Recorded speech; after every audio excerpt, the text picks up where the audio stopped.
Bonjour à tous, je suis Adeline, femme, entrepreneur et passionnée par la santé et le bien-être féminin. Ma philosophie, le savoir, c'est le pouvoir. Et quoi de plus puissant que de connaître son propre corps, comprendre son fonctionnement et maîtriser les réflexes préventifs à adopter pour véritablement prendre le contrôle de sa santé et de son bien-être en tant que femme. C'est au travers de discussions franches avec d'autres femmes, amies, proches ou encore collègues, mais également avec des professionnels de santé que j'ai pensé pourquoi ne pas partager ces situations, ces découvertes et autres pépites de la vraie vie avec vous toutes et tous. Bienvenue sur Naviguer sa féminité, le podcast où nous allons partager connaissances, informations et expériences pour que nous puissions toutes prendre le contrôle de notre santé et de notre bien-être tout au long de nos vies de femmes. Alors, c'est parti!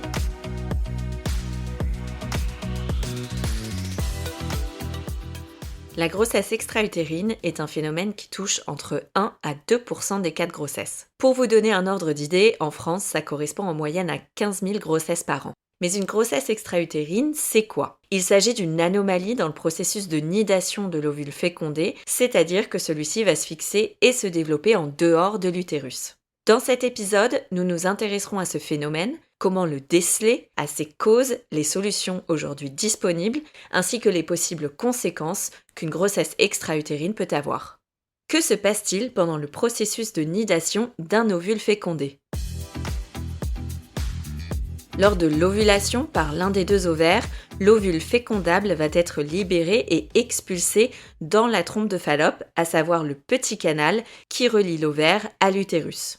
De leur côté, les spermatozoïdes, après être entrés par le vagin, vont franchir le col de l'utérus, puis remonter jusque dans les trompes pour tenter d'atteindre l'ovule.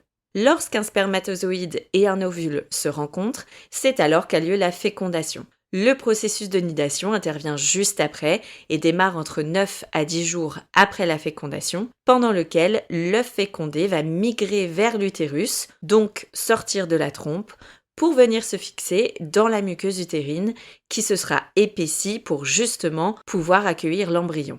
On parle de grossesse extra-utérine lorsqu'il y a une anomalie dans ce processus de nidation et que l'œuf va se fixer en dehors de l'utérus.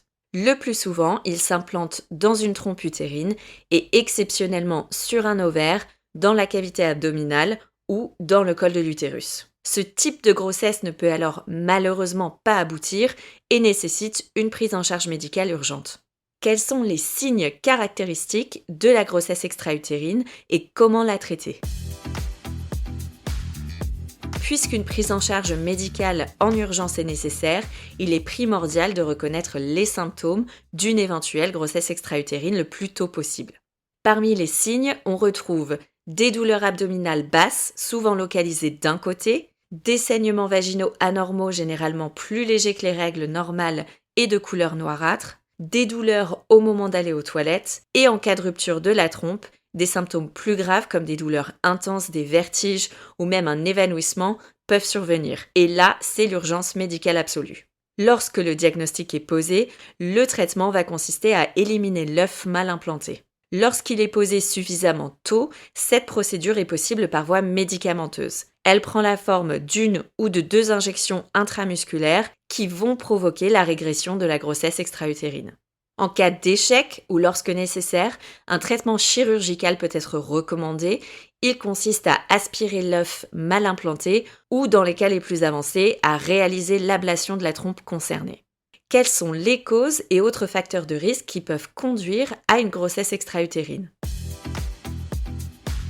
Plusieurs facteurs peuvent augmenter le risque de grossesse extra-utérine. Les infections gynécologiques, souvent causées par des maladies sexuellement transmissibles, comme la chlamydia ou la gonorrhée, peuvent entraîner des cicatrices dans les trompes de Fallope, rendant difficile le passage de l'ovule. Les antécédents de chirurgie pelvienne ou abdominale, comme une appendicectomie ou une chirurgie des trompes, peuvent également accroître le risque. L'endométriose ou une malformation des trompes peuvent aussi avoir une incidence, tout comme l'âge de la femme concernée. Enfin, l'utilisation de traitements de fertilité, comme la fécondation in vitro et le tabagisme, sont d'autres facteurs de risque.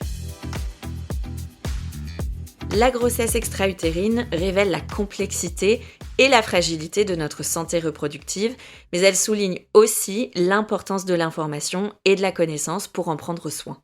Bien que la mortalité liée à une grossesse extra-utérine reste exceptionnelle dans les pays développés, elle reste aujourd'hui responsable de 10% des décès maternels dans le monde. En cas de doute, consultez un professionnel de santé sans hésiter, car une intervention rapide peut significativement réduire les complications mais aussi préserver la fertilité. Pour plus d'infos sur le sujet, je vous laisse tous les liens en description de l'épisode. Si vous avez la sensation d'avoir découvert quelque chose de nouveau sur vous-même, votre corps ou votre santé aujourd'hui, je vous encourage vraiment à partager cet épisode avec les femmes qui vous entourent. Votre expérience et vos réflexions pourraient faire toute la différence dans la vie de quelqu'un d'autre. Pensez à vous abonner pour ne pas passer à côté du prochain épisode. Et si vous avez envie de donner un coup de boost à ce podcast, n'hésitez pas à nous laisser 5 étoiles. À très vite!